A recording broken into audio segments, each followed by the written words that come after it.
আমন্ত্রণ দীপ্ত সংবাদে আপনাদের সাথে আছি আমি ইয়াসমিন সুমনা। প্রধান উপদেষ্টা ডক্টর মোহাম্মদ ইউনূসের সঙ্গে তার কার্যালয়ে বৈঠক করেছেন জাতিসংঘের মহাসচিব অ্যান্টনিও গুতেরেস। সাক্ষাৎ শেষে কার্যালয়ের ভিজিটর্স বুকে সই করেন জাতিসংঘের মহাসচিব। এরপর প্রধান উপদেষ্টা ও জাতিসংঘের মহাসচিব একই বিমানে কক্সবাজার পৌঁছান।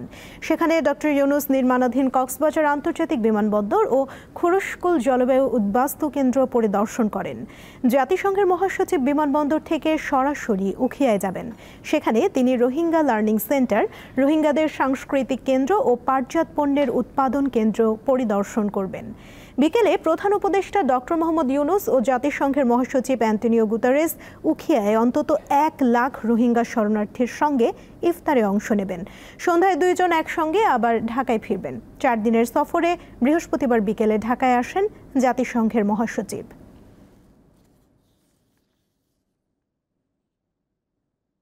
প্রধান উপদেষ্টা ও জাতিসংঘের মহাসচিবের কক্সবাজার সফরের খবর জানাতে যুক্ত আছেন সহকর্মী হারুনুর রশিদ।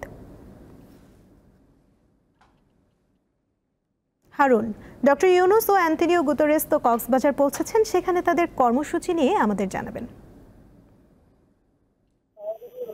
আপনি জানেন যে কক্সবাজারে পৌঁছেছে ভারত আসলে কক্সবাজার পৌঁছেছে জাতিসংঘের মহাসচিব অ্যান্টনিও গুতেরেস এবং প্রধান উপদেষ্টা ডক্টর মোহাম্মদ ইউনূস। তারা ডক্টর মোহাম্মদ ইউনূস প্রথমে এখানে উদ্বোধন করেন, বিমানবন্দর টার্মিনাল উদ্বোধন করার শেষে তিনি একটা রানওয়ে পরিদর্শন শেষে তিনি গিয়েছেন কক্সবাজারের খুরশকুল আশ্রয়ণ প্রকল্পে। সেখানে আশ্রয়ণ প্রকল্প পরিদর্শন শেষে তিনি আসবেন সার্কিট হাউসে। তিনি সার্কিট হাউস থেকে বিকাল 3টায় তিনি স্থানীয় পর্যটন সংশ্লিষ্ট বিষয়ে একটা মতবিনিময় সভা সেখানে অংশগ্রহণ জেলা প্রশাসনের কর্মকর্তার সাথে কথা বলবেন। এরপরে তিনি রওনা দেবেন রোহিঙ্গা ক্যাম্পে।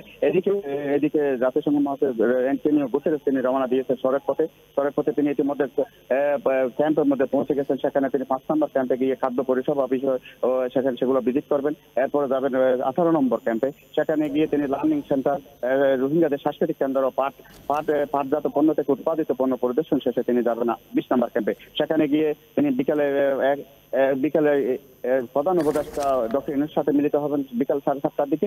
এরপরে তারা অংশগ্রহণ করবেন রোহিঙ্গাদের সাথে ইফতার অংশগ্রহণ করে প্রায় 1 লাখ রোহিঙ্গা একসাথে তাদের সাথে ইফতার করবে, তাদের সাথে অংশগ্রহণ এবং ধর্মীয় নেতাদের সাথে তারা কথা বলবেন বলে জানা গেছে। সুমনা, এই ছিল কক্সবাজারের আমাদের সর্বশেষ তথ্য। কক্সবাজার থেকে যুক্ত ছিলেন সহকর্মী হারুনুর রশিদ। উষ্ণ অভ্যর্থনা জানানোয় প্রধান উপদেষ্টা ডক্টর মোহাম্মদ ইউনূস অন্তর্বর্তী সরকার ও বাংলাদেশের মানুষের প্রতি কৃতজ্ঞতা জানিয়েছেন জাতিসংঘের মহাসচিব অ্যান্টনিও গুতেরেস। শুক্রবার সামাজিক যোগাযোগ মাধ্যম এক্সে দেয়া এক পোস্টে তিনি এই কৃতজ্ঞতা জানান। বার্তায় জাতিসংঘের মহাসচিব আরও বলেন, বাংলাদেশের সাম্প্রতিক সংস্কার ও রূপান্তরের এই গুরুত্বপূর্ণ সময়ে একটি টেকসই ও ন্যায়সঙ্গত ভবিষ্যৎ গড়ে তোলার লক্ষ্যে জাতিসংঘ সর্বদা পাশে থাকবে। মাগুরায় বোনের বাড়িতে বেড়াতে গিয়ে ধর্ষণের শিকার হয়ে মারা যাওয়া শিশুটির বাড়ি পরিদর্শন করেছেন কেন্দ্রীয় মহিলা দলের সভাপতি আফরোজা আব্বাস। এ সময় শিশুটির পরিবারকে অর্থনৈতিক সহায়তার পাশাপাশি ভবিষ্যতে দীর্ঘমেয়াদী সহায়তার আশ্বাস দেন তিনি। বর্বর এই ঘটনার দ্রুত বিচার দাবি করেন মহিলা দলের নেতৃবৃন্দ। এদিকে শিশুটিকে ধর্ষণের ঘটনায় অভিযুক্ত হিঠু শেখের বাড়িতে আজও ভাঙচুর চালিয়েছে বিক্ষুব্ধ লোকজন। বৃহস্পতিবার সন্ধ্যায় নোমানী ময়দানে শিশুটির জানাজার পরই বিক্ষুব্ধ জনতা হিঠু শেখের বাড়িতে ভাঙচুর ও অগ্নিসংযোগ করে। এরপর শুক্রবার সকালেও ফের ভাঙচুর চলে। আপনারা দেখেছেন যে আমাদের দেশনায়ক তারেক রহমান আসিয়ার মার সাথে কথা বলেছে এবং বলেছে যে বোন, আপনার পাশে আমি আছি এবং মানে আসিয়ার জন্য যা কিছু করা লাগে আমরা করবো। আপনারা দেখেছেন, আপনারা শুনেছেন যে দেশনায়ক তারেক রহমান একটা আইন সেল করে দিয়েছেন, যে আইনজীবীদের একটা কমিটি করে দিয়েছেন, সেই আইনজীবীরা আইনি সহায়তা দেবে। এ বিষয়ে জানাতে মাগুরা থেকে যুক্ত আছেন সহকর্মী কাশেমুর রহমান শ্রাবণ। শ্রাবণ, শিশুটির বাড়িতে সকাল থেকে এখন পর্যন্ত কারা গিয়েছেন, আর হিঠু শেখ ও তার পরিবারের বর্বরতা নিয়ে স্বজন ও প্রতিবেশীরা কি বলছেন? যেমনটি বলছিলেন, আমরা সকালেই দেখেছি যে কেন্দ্রীয় মহিলা দলের যে সভাপতি আফরোজা আব্বাস, তিনি কিন্তু তার দলীয় নেতাকর্মীদেরকে নিয়ে, মাগুরা জেলা মহিলা দলের নেতাকর্মীদেরকে নিয়ে এবং জেলা বিএনপির যে সদস্য সচিব মনোয়ার হোসেন খান, তাদেরকে নিয়ে সেই শিশুটির বাড়িতে তারা গিয়েছিলেন, শিশুদের পরিবারকে সান্ত্বনা দিয়েছেন এবং তারা যাতে যথার্থ বিচার পায়, সেই বিচারটি যাতে নিশ্চিত হয়, যথার্থ বিচার, সে ব্যাপারে তাদেরকে আশ্বস্ত করেছেন। পাশাপাশি তাদেরকে অর্থনৈতিক সহায়তা প্রদান করেছেন এবং তারা খুব দরিদ্র একটি পরিবার, যেমনটি তিনি ঘুরে দেখেছেন, এবং তাদেরকে যাতে স্থায়ীভাবে কোনো কিছু করে দেওয়া যায় সেই কথাও কিন্তু তিনি সেখানে বলেছেন। এর আগে আমরা দেখেছি বাংলাদেশ কংগ্রেসের যে চেয়ারম্যান আছেন অ্যাডভোকেট কাজী রেজাউল হোসেন, তিনিও সেই বাড়িটি পরিদর্শন করেছেন, সেইখানে সেই শিশুটির কবর জিয়ারত করেছেন, তার পরিবারকে সান্ত্বনা দিয়েছেন, পাশাপাশি তাদেরকে নানা রকম সহায়তার আশ্বাস দিয়েছেন সকালবেলা। এছাড়া নানা রাজনৈতিক দল, সামাজিক সংগঠন কিন্তু সকাল থেকেই তার বাড়িতে যাচ্ছেন, তার পরিবারকে সান্ত্বনা দিচ্ছেন এবং তাদের পাশে দাঁড়ানোর আশ্বাস দিচ্ছেন। এর বাইরে আমরা যদি বলি যে অভিযুক্ত যে হিট্টু শেখ বা তার পরিবার, তাদের যে মাগুরা শহরের নিজনান্দুয়ালিতে তাদের যে বাড়িটি, সেই বাড়িটি গতকাল শিশুর যখন 7টার দিকে নোমানী ময়দানে জানাজা অনুষ্ঠিত হয়, জানাজার পরপরই কিন্তু বিক্ষুব্ধ জনতা তার বাড়িতে অগ্নিসংযোগ করে ভাঙচুর করেন এবং আজ সকাল পর্যন্ত আমরা দেখতে পেয়েছি যে সেখানে ভাঙচুর চলছে। তার বাড়ির সামনে যে গাছগুলো ছিল সেগুলো কেটে নিয়ে গিয়েছে, তার ঘরগুলো ভাঙচুর করা হয়েছে, তার টিনের চালায় উঠে টিনগুলো ভাঙচুর। মোট কথা এই বাড়িটি টোটাল মাটির সঙ্গে মিশিয়ে দেওয়ার পরিকল্পনা তারা করছেন এবং পাশাপাশি শ্রাবণ, আমাকে শুনতে পাচ্ছেন? শ্রাবণ, পিছনে আমরা যে বিধ্বস্ত বাড়িঘরগুলো দেখতে পাচ্ছি সেগুলো কি হিট্টু শেখের বাড়ি কিনা?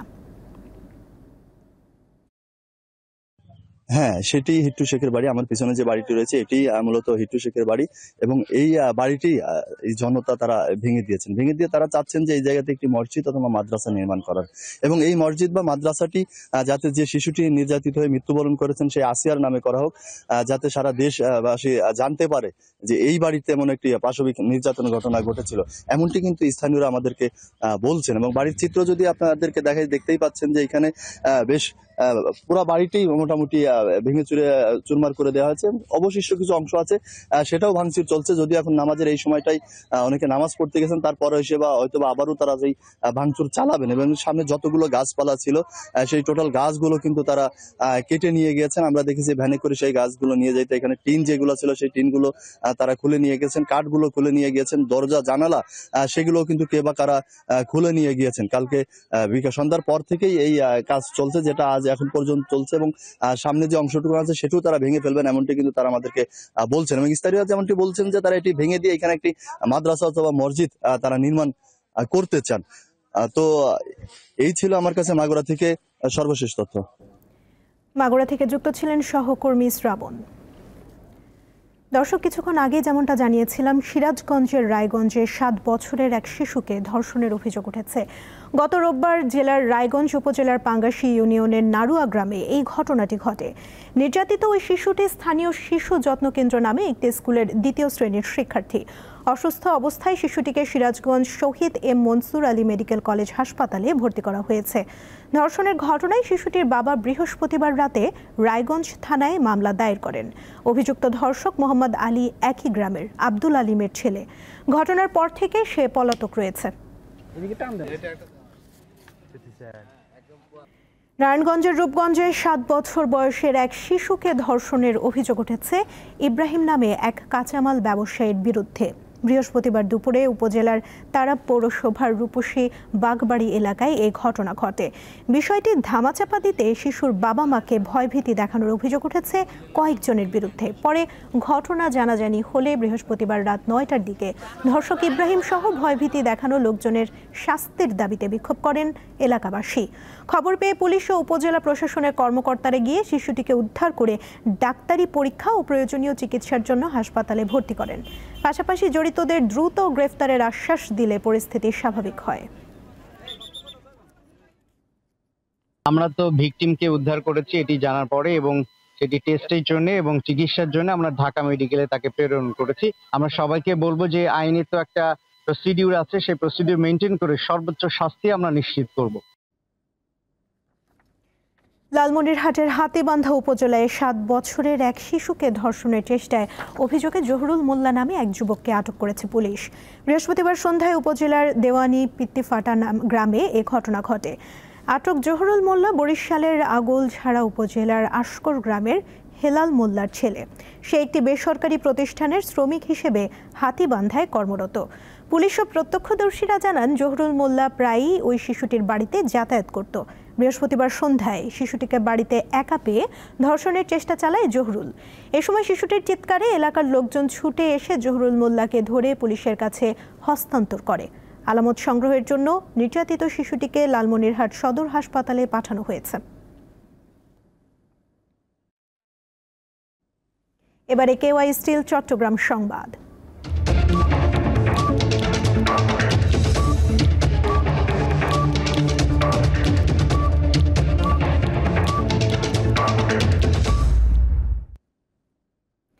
চট্টগ্রামের কাজীর দেউরি কাঁচা বাজারে প্লাস্টিক এক্সচেঞ্জ কর্নারের উদ্বোধন করেছেন সিটি মেয়র শাহাদাত হোসেন। এই এক্সচেঞ্জ কর্নারে সাধারণ জনগণ পুরাতন প্লাস্টিক ও পলিথিন জমা দিয়ে বিনিময়ে নিত্য প্রয়োজনীয় খাদ্য সামগ্রী যেমন ছোলা, খেজুর, আলু, পেঁয়াজ ও ডিম সংগ্রহ করতে পারবেন। নগরীর জলাবদ্ধতা ও প্লাস্টিক দূষণ রোধে ক্লিন বাংলাদেশের উদ্যোগে এবং চট্টগ্রাম সিটি কর্পোরেশনের সহযোগিতায় এই কর্নার চালু করা হয়। এই উদ্যোগকে বেগবান করতে সমাজের বিত্তবানদের এগিয়ে আসার আহ্বান জানান মেয়র। পবিত্র ঈদ উল ফিতর উপলক্ষে ঘরমুখো মানুষের যাতায়াত নির্বিঘ্ন করতে আজ থেকে শুরু হলো ট্রেনের আসনের অগ্রিম টিকিট বিক্রি। প্রথম দিনে পাওয়া যাচ্ছে 24 মার্চের টিকিট। অনলাইনে সকাল 8টা থেকে রেলওয়ের পশ্চিমাঞ্চলের আন্তনগর ট্রেনের টিকিট বিক্রি শুরু হয়। দুপুর 2টায় বিক্রি শুরু হবে পূর্বাঞ্চলের আন্তনগর ট্রেনের টিকিট। যাত্রীদের সুবিধার্থে শতভাগ টিকিট অনলাইনে বিক্রি করা হবে। আগামীকাল দেয়া হবে 25 মার্চের টিকিট। 43টা আন্তনগর ট্রেনের বিপরীতে 33,257টা আসন থাকে এবং সেই আসন বিক্রি করা হয়। এখন সেই ঈদ যাত্রা আমরা সেই আসনগুলো বিক্রি করব এবং আমরা এর সাথে এক্সট্রা বগির পাওয়া সাপেক্ষে আমরা এক্সট্রা বগি সংযোজনের মাধ্যমে আরও কিছু বাড়তি টিকিট বিক্রি করার সর্বাত্মক চেষ্টা করতেছি। আমরা সকাল 8টা থেকে পশ্চিমাঞ্চলের টিকিট দিছি। পশ্চিমাঞ্চলের টিকিটে 15,773টা টিকিট স্ট্যান্ডিং টিকিটের মাধ্যমে আরও যাত্রী আমরা পরিবহন করার সুযোগ আছে। টিকিট যার ভ্রমণ তার, সেক্ষেত্রে এনআইডি যার উনি টিকিট করবে। এই ছিল এখনকার মতো। পরবর্তী সংবাদ দুপুর 3টায় দেখার আমন্ত্রণ রইল। এছাড়া আরও তথ্য এবং বিনোদন জগতের নানা খবর পেতে যুক্ত থাকুন দীপ্ত ডিজিটাল প্ল্যাটফর্মের সাথে। ধন্যবাদ সবাইকে।